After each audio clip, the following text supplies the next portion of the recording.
by admitting that the Epstein files are real and have been written and that you've read them and you don't like their contents and they were written by your enemies, doesn't make the most compelling case as far as I'm concerned.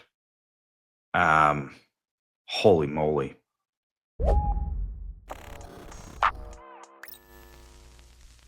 Holy moly is right. You just heard from Benny Johnson, a conservative influencer who complains about gay-targeted ads that are based on his search history. And as you saw, he's not really able to do his job and put a positive spin on Donald Trump's Epstein cover-up because of how many contradictions there are. And even though this is his job, like he does propaganda for Trump for a living, he can't even polish this turd. And in case you're not aware, he was referring to a lengthy post on Truth Social that Trump made over the weekend where he defends Pam Bondi and desperately tries to get his own supporters to shut the fuck up once and for all about the Epstein files. Trump wrote, "For years, it's Epstein over and over again. Why are we giving publicity to files written by Obama, crooked Hillary, Comey, Brennan, and the losers and criminals of the Biden administration who conned the world with the Russia hoax?" This is the worst Trump impression, by the way. I'm just going to stop. The 51 intelligence agents, the laptop from hell, and more. They created the Epstein files just like they created the fake Hillary Clinton, Christopher Steele dossier that they used on me, and now my so-called friends are playing right into their hands. So he's taking a shot at right-wing influencers here, but he goes on to say, let's not waste time and energy on Jeffrey Epstein, somebody that nobody cares about. Right, nobody cares about this. It's not that everyone is talking about this. It's not that you go on to any Fox News video and look at the comments and you can see them saying, hey, why aren't you covering Jeffrey Epstein? Nobody cares about this, according to Donald Trump, who really cares about people not caring about this.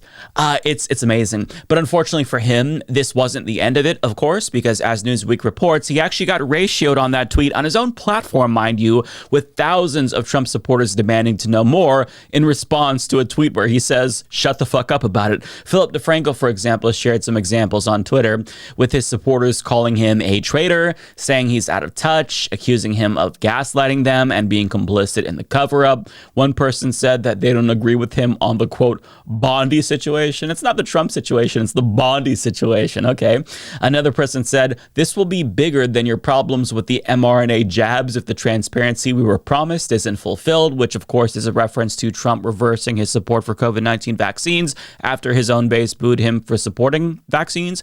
Now, Chief Nerd also shared some additional posts with Trump supporters responding to him on Truth Social, and as you can see, there basically is not a single person that was satisfied with his attempt to shut down the outrage over his administration's cover-up of the Jeffrey Epstein files. And Trump is presumably learning about the Striend Effect in real time because the more that he tries to make it go away, the bigger it becomes, the more people talk about it. For example, Pretty Bad Lefty shared this screenshot from CNN showing that interest in the Epstein files skyrocketed after the DOJ and FBI tried to bury them.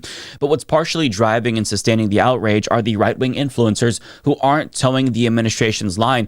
And they're in this really difficult and awkward position right now because they can't outright attack Donald Trump and say that he's trying to bury the Epstein files because he's in them, because that'd be too far. They can't attack Trump that much, but they also can't side with Trump because then they'd be accused of taking part in a cover-up. So they're right now kind of just scrambling, trying to figure out a way to respond, but either way, it always ends in humiliation for them. For example, here's how Tim Pool tried to straddle the fence. What I think is interesting here is Trump has backed himself into a corner with a miserable response.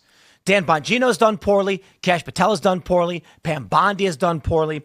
And so it's hard for me to believe that all of these abject failures in the response on the Epstein story are an accident.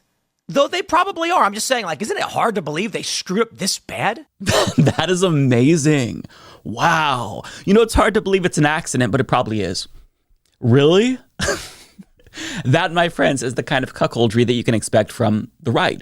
Do they have their own opinion on the Epstein files? You know, assuming that most of these right-wing influencers are capable of complex thought, sure. But if they tell you how they really feel, they risk pissing off Donald Trump or their viewers, or both. So they kind of have to tap dance around the elephant in the room. But I will say that some right-wing propagandists were actually brave enough to address the elephant in the room head on, at least at first, like Charlie Kirk. So here's his commentary after we got the DOJ and FBI's unsatisfactory conclusion. Now, 10 years later, we're supposed to believe that there's going to be a smoking gun of something in the Epstein files. But what is in the Epstein files is, yes, President Donald Trump is probably mentioned. He was mentioned in the Epstein file dump back in February. You know why? He lived in Palm Beach. There's probably thousands of names in the Epstein files. Was he part of the Epstein client list? Absolutely not. That is complete nonsense. But to say that Donald Trump is not releasing the Epstein files because he's in them in some incriminating way, yes, it's very clear that if you live in Palm Beach, you might have been mentioned and caught up in some sort of conversation with Jeffrey Epstein. Right. Totally normal to be named in the client list for a notorious pedophile if you talked to him. Interesting cope. Now, Charlie Kirk chose to lean more heavily in the direction of appeasing his viewers since he's been huffing and puffing about the Epstein files for years, so he wants to appear consistent. And like many MAGA propagandists, he chose Pam Bondi as the #1 scapegoat and criticized her instead of Donald Trump. But in doing so, he ended up pissing off the big guy himself, who didn't like that Charlie Kirk criticized Pam Bondi, and also probably didn't like the fact that he talked about Trump being in the Epstein files. Obviously. So as CNN reports, Trump made some calls to some of the biggest critics on the right and asked them to tone it down. And one of them was Charlie Kirk. And after getting a call from Daddy Trump, can you guess what Charlie Kirk did? He capitulated like the bitch that he is. Honestly, I'm done talking about Epstein for the time being. I'm going to trust my friends in the administration. I'm going to trust my friends in the government to do what needs to be done, solve it, balls in their hands. I've said plenty this last weekend. Yeah. So this is why individuals like Tim Pool are treading very carefully, because if you don't play your cards right, it could end in complete and utter humiliation for you. Ben Shapiro, for example, did the opposite of Charlie Kirk. He sided with the Trump administration, and then he got dragged for it by his own audience as a result. So I'm going to show you what he said and then show you the feedback that he received from his audience. Here's the clip. We now have the answers. And the problem is this. People who never hedged their bets, people who never at any point suggested to you that they don't have data to back up the speculation, that the speculation was in and of itself the conclusion, that if you speculate without evidence, that amounts to an actual conclusion to an investigation, they're going to be very upset today, because it turns out that the DOJ and the FBI have concluded that Epstein didn't have a client list and died by suicide. I know Dan. I don't think that Dan Bongino is lying to me. I know Kash Patel a little bit. I don't think Kash Patel is lying to me. I don't think these people are lying to me. So needless to say, not a single one of his viewers were satisfied with that commentary. Some of the most popular comments said that they weren't buying Ben Shapiro's bullshit. Others said that they were unsubscribing. One person pointed out that if the Epstein files magically disappeared under Biden, Ben Shapiro would have an entirely different take, which is an extremely fair thing to say. One person said Ben Shapiro is the only person on earth who really thinks that there's no Epstein client list. Keep in mind that these comments were made before Trump came out and said that there actually is a client list, but it was written by Obama. Another person said that they'll never trust another thing that Ben Shapiro says. Another quoted Orwell, and this goes on and on and on. So as you can see, Trump has put a lot of right-wing influencers in a really difficult position to where they basically can't talk about this without pissing someone off, either their own audience or Donald Trump. But if they don't talk about it, then that'll piss people off too. And a lot of folks are starting to notice the conspicuous silence of some right-wing influencers who were huffing and puffing about the release of the Epstein files. One individual, Chai Raichik of Libs of TikTok, who is basically the anti-groomer lady when it comes to LGBTQ plus people, hasn't said shit about Epstein, even though she tweeted about how shook Democrats were at the thought of Trump releasing the Epstein files, and was one of the influencers who had the binder from the White House that didn't really give us any new information at all. Also, there's Trump Jr., who's been conspicuously silent after tweeting this in 2023. Show us all the Epstein client lists now. Why would anyone protect those scumbags? Ask yourselves this question daily, and the answer becomes very apparent. Indeed, it does, Trump Jr. Indeed, it does. But based on what I'm seeing, the prominent pro-Trump influencers who aren't facing as much backlash from their own audiences are the ones who are choosing to go hard and possibly burn that bridge with Donald Trump and outright criticize him. Not because he's implicated, of course, because that would be too far, but because of the way that he's handling the situation. Candace Owens, for example, said that it was embarrassing that Trump is trying to blame Obama for the Epstein files. Patrick Bet-David said, either stop bringing up why many are annoyed with the Epstein cover-up and take the L, or tell your base the truth. But whatever you do, stop blaming the voters. And Michael Flynn also chimed in to try to talk some sense into Trump, saying, please understand the Epstein affair is not going away if the administration doesn't address the massive number of unanswered questions about Epstein, especially the abuse of children by elites. It is very clear that abuse occurred. Then moving forward on so many other monumental challenges our nation is facing becomes much harder. And I've got to say, it is genuinely sad and downright pathetic that these people, like, their main appeal to Trump is that, oh, Trump, you have to do this because this is what the base wants and you're a man of the people, as if he doesn't already know what the fuck the base wants. That's why he's telling them to stop talking about this. See, to them, they think that he's just out of touch. And if they can basically let him know what the base wants, then he'll do what they say. But they can't understand that it's not that he's out of touch. It's that he probably did a lot of touching himself and doesn't want them to find out, if you catch my drift, right? The reason why he wants to bury the story is because he is implicated, not because he's not aware of what MAGA wants.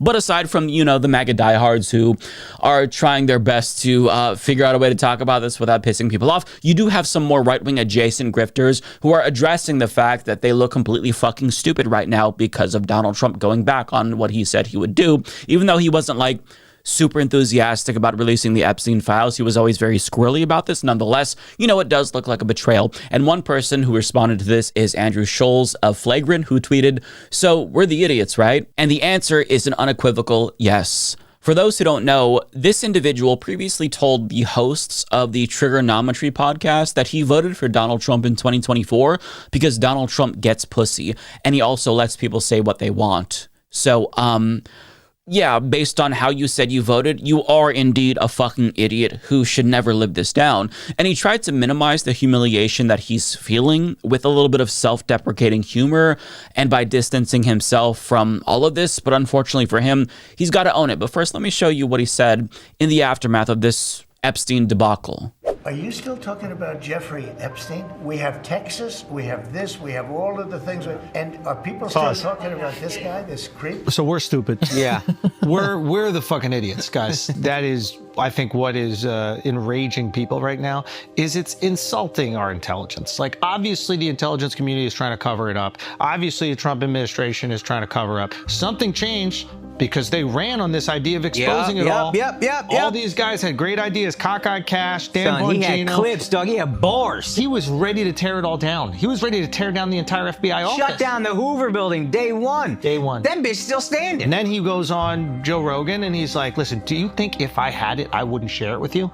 I do. Yeah. I do. I do believe that 100%. Especially when you're staring at me like this, telling me that. People that they'll DM me and be like, you see what your boy's doing? You voted for this. I'm like, I voted for none of this.